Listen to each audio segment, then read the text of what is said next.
సిలువ వేసిన దాని గురించి మనం చూసినట్లయితే మత్తయి 27వ అధ్యాయం 31 నుంచి 56 దాకా, అలాగే మార్కు 15వ అధ్యాయం 20 నుంచి 41 దాకా, అలాగే లూకా 23వ అధ్యాయం 26 నుంచి 49 దాకా మనం చూసినట్లయితే యోహాను 19వ అధ్యాయం 17 నుంచి 37 దాకా. యోహాను 19వ అధ్యాయం చూద్దాం. యోహాను 19వ అధ్యాయం 17 నుంచి 37 దాకా చూసినట్లయితే, వారు యేసుని తీసుకుని పోయిరి. ఆయన తన సిలువ మోసుకొని కపాల స్థలమని చోటికి వెళ్ళెను. హెబ్రీ భాషలో దానికి గొల్గోతా అని పేరు. అక్కడ ఈ వైపున ఒకరిని, ఆ వైపున ఒకరిని మధ్యన యేసును ఉంచి ఆయనతో కూడా ఇద్దరిని సిలువ వేసిరి. మరియు పిలాతు యూదుల రాజైన నజరేయుడగు యేసు అను పై విలాసం వ్రాయించి సిలువ మీద పెట్టించెను. యేసు సిలువ వేయబడిన స్థలము పట్టణమునకు సమీపమై ఉండెను. అది హెబ్రీ, గ్రీకు, రోమా భాషల్లో వ్రాయబడిన గనుక యూదుల్లో అనేకులు దాన్ని చదివిరి. నేను యూదుల రాజుని, వాడు చెప్పినట్టు వ్రాయము గాని యూదుల రాజు అని వ్రాయవద్దని యూదుల ప్రధాన యాజకులు పిలాతుతో చెప్పగా, పిలాతు, నేను రాసినదేమో రాసితినెను. సైనికులు యేసును సిలువ వేసిన తరువాత ఆయన వస్త్రములు తీసుకొని ఒక్కొక్క సైనికునికి ఒక్కొక్క భాగం వచ్చినట్లు వాటిని 4 భాగములు చేసిరి.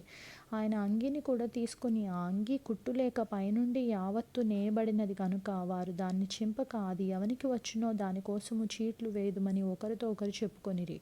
వారు నా వస్త్రములను తమలో పంచుకొని నా అంగీ కోసం చీట్లు వేసిరి అను లేఖనం నెరవేరినట్లు ఇది జరిగెను. ఇందుకే సైనికులు ఇలాగు చేసిరి.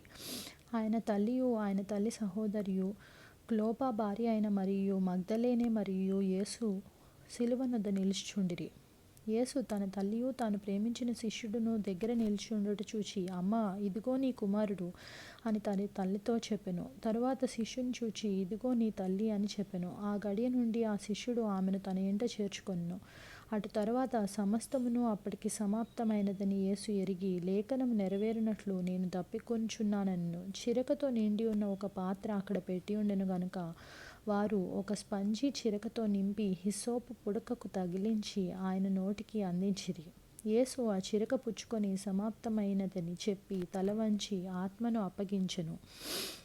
ఆ దినము సిద్ధపరచు దినము, మరుసటి విశ్రాంతి దినము, మహాదినము గనుక ఆ దేహములు విశ్రాంతి దినమున సిలువ మీద ఉండకుండునట్లు వారు కాళ్ళు విరగ్గొట్టించి వారిని తీసివేయించమని యూదులు పిలాతును అడిగిరి. కాబట్టి సైనికులు వచ్చి ఆయనతో కూడా సిలువ వేయబడిన మొదటి వాని కాళ్ళను రెండో వాని కాళ్ళను విరగ్గొట్టిరి.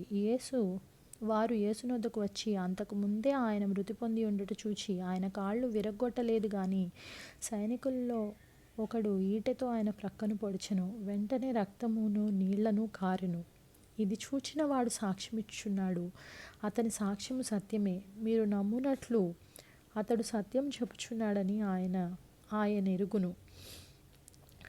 అతని ఎముకలలో ఒక్కటైనను విరువబడదు అను లేఖనము నెరవేరినట్లు ఇది జరిగెను. మరియు తాము పొడిచిన వాని తట్టు చూతురు అని మరి ఒక లేఖనం చెప్పుచున్నది. మరి అంత కష్టమైన సిలువను యేసుక్రీస్తు వారు మన కోసం అనుభవించారనమాట.